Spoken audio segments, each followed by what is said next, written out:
Opa, Hamilton Mourão, atenção, atenção. Presidente da República de Colômbia, nosso anfitrión en este encuentro. Anfitrión. Encuentro. Marta Lúcia Ramírez, vice-presidente de Colômbia. Senhoras e senhores presidentes e vice-presidentes que assistem a esta reunião do Grupo de Lima. Jimmy Morales, de Guatemala, Juan Carlos Varela, de Panamá, o senhor Juan Guaidó, presidente interino de Venezuela, senhoras e senhores cancilleres, Ernesto Araújo foi escanteado. de las delegaciones de los países hermanos de las Américas. Inspirado por el propósito de paz que fundamenta sua diplomacia, Brasil assiste a esta cumbre comprometido com a concertação regional que ponga um ponto final a esta gravíssima crise vivida em Venezuela. É o momento de fazer um chamado à la responsabilidade. Ante todo, um chamado a los governos de los países de las Américas, independientemente de ideologias e partidos. É forçoso reconhecer que temos nossas cotas de participação em la consolidação de um régimen ilegal e ilegítimo em Venezuela, devido a errores e omissões que desejamos que não vuelvan a repetir-se jamais. Um chamado também à la responsabilidade dos organismos internacionais, que, em la búsqueda de solução para conflitos, devem responder a las posições soberanas de seus países membros, mediante la adoção de medidas eficazes, eficientes e efetivas, so pena de sua irrelevância, la antecâmara del desastre que irremediablemente golpeará a todos nosotros. El mundo vive uma preocupante escalada de tensões políticas, econômicas e militares, que deve ser adequadamente afrontada por la atuação responsável de governos nacionais e de organismos internacionais. O motivo primário de nossa presença nesta cumbre. Reunida para tratar de la mais grave crise no hemisfério desde o princípio de los anos 60 do século passado. Se o momento é de desafio, lo é também de afirmação, a partir de la memória de nossas independências. Temos uma história comum, compartilhando valores por los que lutaram os patriotas de todas as Américas. Falando em portunhol, em vez de falar em português. Esquisito, né?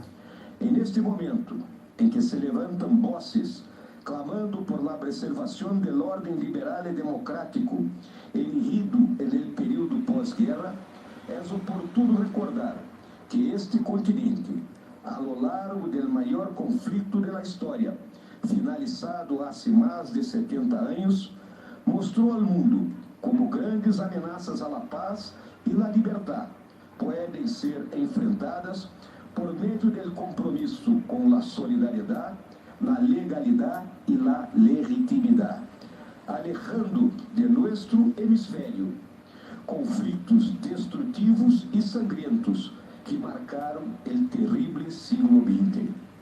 Essas são as contribuições que Brasil traz a esta cumbre. A primeira de ellas é a reafirmação da ameaça que representa o régimen chavista instalado em Venezuela.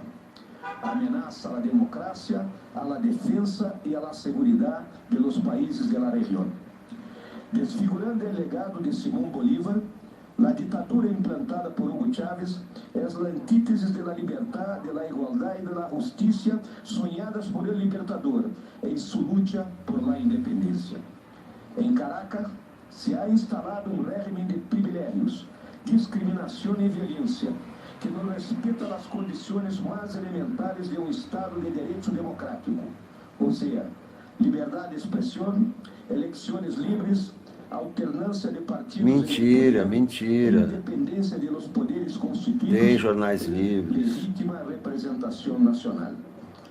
Contrariando a tendência de Sudamérica, como a região menos militarizada do mundo, Venezuela, sem haver recebido nenhuma ameaça direta à sua soberania e incolumidade territorial. Militarizou parte de sua população por meio de milícias ideologizadas e, desde 2009, vem adquirindo equipamentos militares sofisticados com considerável capacidade ofensiva, carros de combate, helicópteros e caças. Mais grave que estas aquisições é a disposição do régimen de Caracas de atrair atores estranhos à região, que podem aproveitar um eventual conflito interno no país para mover peças no tablero de sua confrontação mundial com o Ocidente.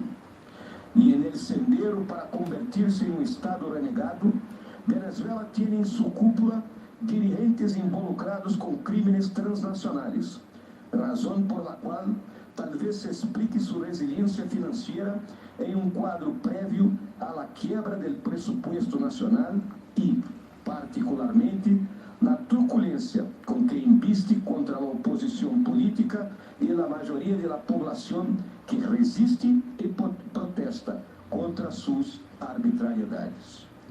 Por todas essas razões, o régimen não democrático, militarista e criminal que detém de maneira ilegal e ilegítima o poder em Venezuela, assim percebido por mais de 50 países, insiste em cometer, perdão, senhores, é uma ameaça que deve ser conjurada por la convocação de eleições organizadas por sua Assembleia Nacional Soberana e fiscalizada por la Organização de los Estados Americanos. Se suman a essas preocupações o hecho de que os grandes patrocinadores e apoiadores do régimen venezolano são países que têm governos totalitários ou autoritários, também violadores do direito internacional.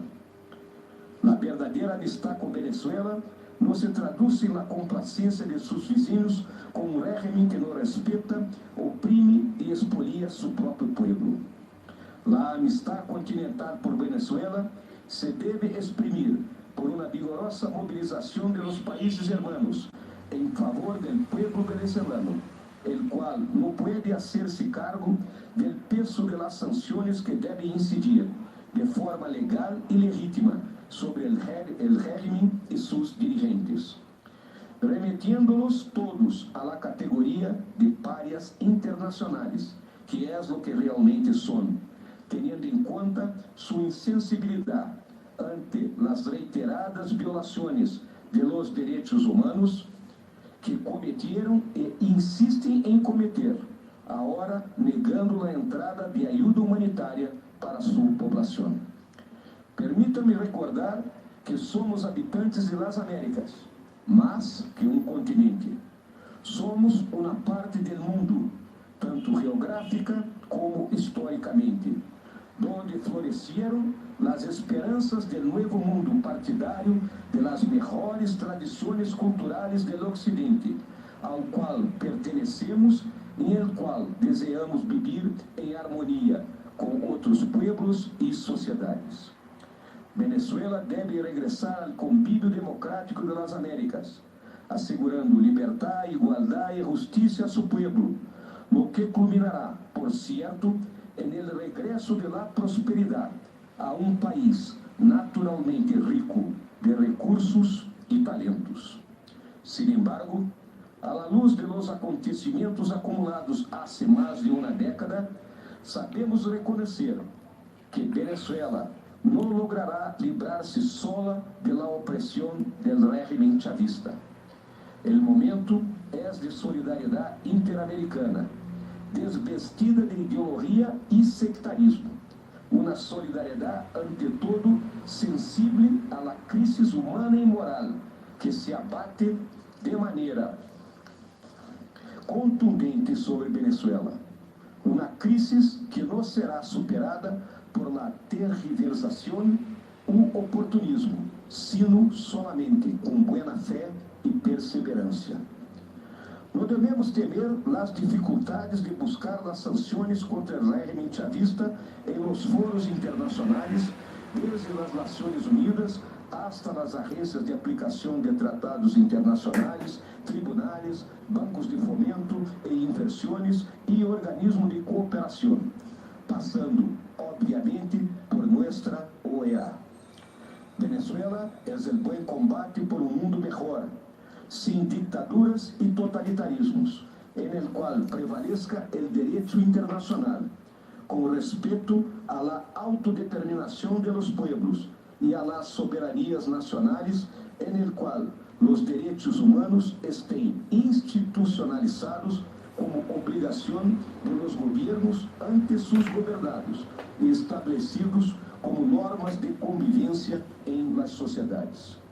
Brasil cree firmemente que es posible devolver Venezuela al convívio democrático de las Américas, sin cualquier medida extrema que nos confunda como naciones democráticas com aquellas que serão juzgados por la história como agressores, invasores e violadores de las soberanías nacionais. Há mais de 70 anos, ante uma ameaça que transfigurou o mundo, Brasil e Estados Unidos, aliados históricos, lideraram a cooperação pan-americana, que evitou confrontações entre países hermanos e apartou do hemisfério potências ajenas à la cultura e valores que compartimos. Como escuchamos de um perspicaz observador sul-americano, nossos ódios são débiles. E como aprendimos en el convívio interamericano, las afinidades de nuestras sociedades são fuertes. Que sigamos assim. Hoy, considerada a estatura político-estratégica de la região, nuestra tarea já não é solamente liderar uma iniciativa de preservação de la paz e de la seguridad en las Américas, sino oferecer el ejemplo afortunado de uma ação conjunta, equilibrada, prudente e consistente, como inspiração para superar a crise em Venezuela. Este é o mensagem que, em nome do presidente Jair Bolsonaro, traigo para esta cumbre. De confiança em la solidariedade pan-americana, em la legalidade e legitimidade de nossas ações, e en el compromisso com a paz em nosso hemisfério. Agradeço a atenção de todos ustedes e dejo, em nome de Brasil, mis respetuosos saludos a todos os países aqui representados. Muitas graças.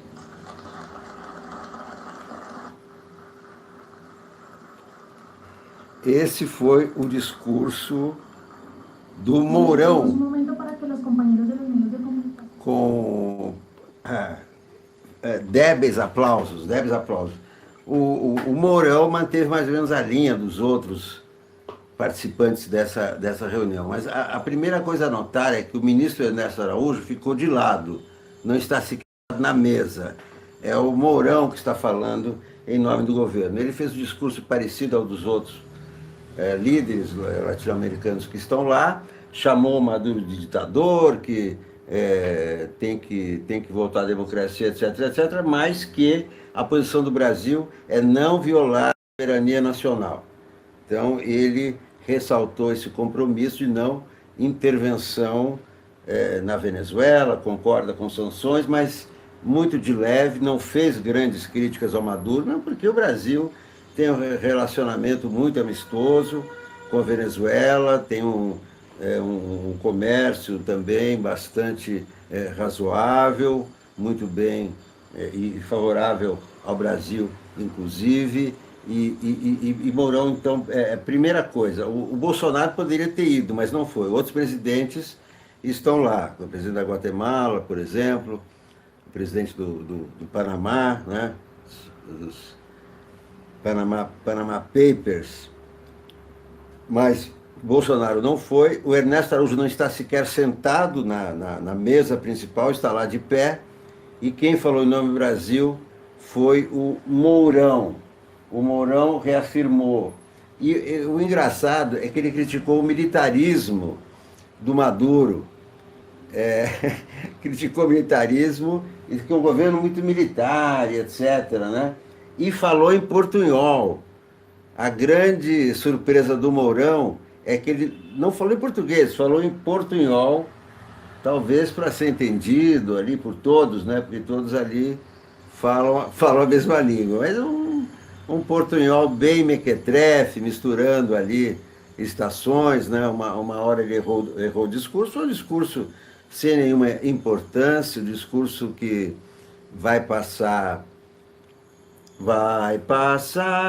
esse discurso militar, o discurso militar do Hamilton Mourão. Então, com esse discurso do Hamilton Mourão, encerro mais essa edição especial da TV Sonic, da TV 247, as duas TVs irmãs. Muito obrigado a todos que assistiram. Volto a qualquer momento com novas informações sobre a crise na Venezuela. E uma coisa é certa, o Trump não desistiu de derrubar Maduro. Hoje, a postagem ontem no Instagram do Marco Rubio, o senador mais anti-Maduro dos Estados Unidos, ele postou uma foto do Gaddafi vivo e uma foto do Gaddafi morto sem escrever mais nada. Evidentemente é um recado para Maduro, uma ameaça ao Maduro: olha o que pode acontecer com você amanhã, você pode acabar assim. O que aconteceu na Líbia? A CIA estimulou uma revolta contra o Gaddafi foi linchado em público e sodomizado. Trump não se manifestou a respeito da Venezuela, se manifestou a respeito do Spike Lee. Bem, meus amigos, encerro então essa edição especial da TV Sonic e volto a qualquer momento, ou então na programação habitual da TV Sonic, às 11 da noite de São Paulo, com o Trem das 11. Muito obrigado a todos, até lá.